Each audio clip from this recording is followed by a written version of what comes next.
আমার প্রিয় ক্লাস 9-এর ছাত্রছাত্রীরা, তোমাদের ক্লাস 9-এর খুবই গুরুত্বপূর্ণ একটি বিষয় হলো ভূগোল।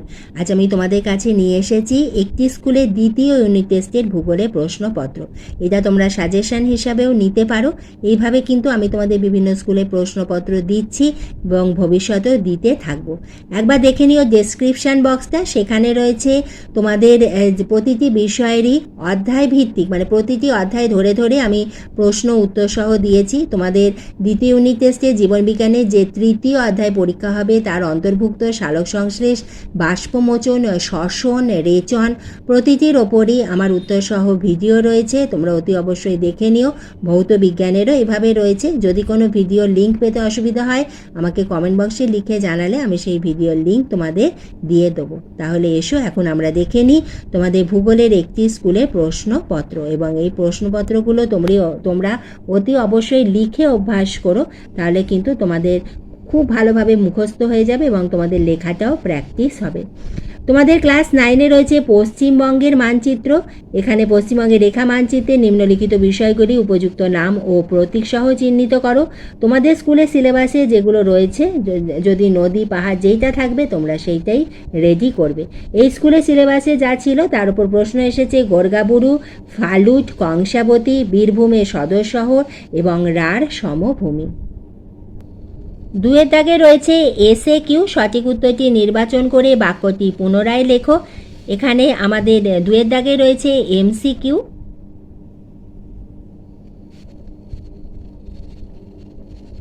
6টি MCQ এর পরে রয়েছে 3-এর দাগে সত্য মিথ্যা উল্লেখ করে বাক্যটি পুনরায় লেখো।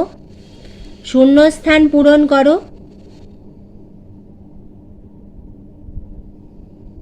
সিংলিংশান ড্যাশ যুগের পর্বত এবং উড়িষ্যার সর্বোচ্চ শৃঙ্গ হল ড্যাশ। নিম্নলিখিত প্রশ্নগুলির একটি বাক্যে উত্তর দাও। কোন দেশের ভূবিজ্ঞানী প্রথম পাত শব্দটি ব্যবহার করেন? মথুরাখালী পাহাড় এটি কোন জেলায় অবস্থিত? উত্তর 24 পরগনা সদর শহর কোনটি? প্রত্যেকটা প্রশ্ন খুব ইম্পর্টেন্ট। এরপরে দেখে নাও 2 মার্কসের প্রশ্নমান 2-এর দামোদর নদের গতিপথ, রাঢ় সমভূমি, অন্তর্জাত প্রক্রিয়া এবং দ্রাঘিমা। এই প্রশ্নের উত্তরগুলো পড়লে কিন্তু তোমাদের কনসেপ্ট ক্লিয়ার হবে এবং তোমরা যে কোনো প্রশ্ন এলেই লিখতে পারবে। এরপরে রয়েছে একটি অঙ্ক, তোমাদের কিন্তু দ্বিতীয় ইউনিট টেস্টে ভূগোলের কিন্তু অঙ্ক আসবে। অস্ট্রেলিয়ার রাজধানী ক্যানবেরা 145 ডিগ্রি 15 মিনিট পূর্ব থেকে দুপুর 12টায় পাঠানো একটি খবর রেডিওর মারফত কলকাতায় 88 ডিগ্রি 30 মিনিট পূর্ব কখন শোনা যাবে? 6 প্রশ্ন, স্তূপ পর্বতের উৎপত্তি বিভিন্ন পর্যায়গুলি চিত্রসহ ব্যাখ্যা করো। এবং তোমাদের ভূগোলের সিলেবাসে যে অঙ্কগুলো রয়েছে তার ওপর আমার ভিডিও রয়েছে, তার ডিপি আমি এই ভিডিও শেষে দিয়ে দেবো। অতি অবশ্যই তোমরা সেই ভিডিওটি দেখো, তোমাদের অঙ্ক খুবই সুবিধা হবে এবং অঙ্কটা তোমরা ভালোভাবে বুঝতেও পারবে।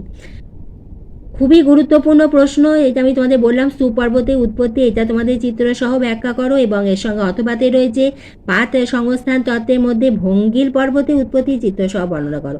দুটোই স্টার দিয়ে রাখো। এগুলো অবশ্য তোমরা চিত্রসহ অর্থাৎ আঁকা প্র্যাকটিস করো। এর সঙ্গে রয়েছে পশ্চিমবঙ্গের উত্তরে পার্বত্য অঞ্চল ও পশ্চিমের মালভূমি অঞ্চলে ভূপ্রকৃতির মধ্যে তুলনা করো। আজ আমি তোমাদের একটি স্কুলে ক্লাস 9-এর ভূগোলের প্রশ্নপত্র দেখালাম। খুবই গুরুত্বপূর্ণ প্রশ্ন, প্রত্যেকটা প্রশ্ন খুব ইম্পর্টেন্ট। তোমরা এগুলো অতি অবশ্যই লিখে অভ্যাস করো। এইভাবে আমি তোমাদের ভিডিও দিতেই থাকবো, তোমরা লক্ষ্য রেখো।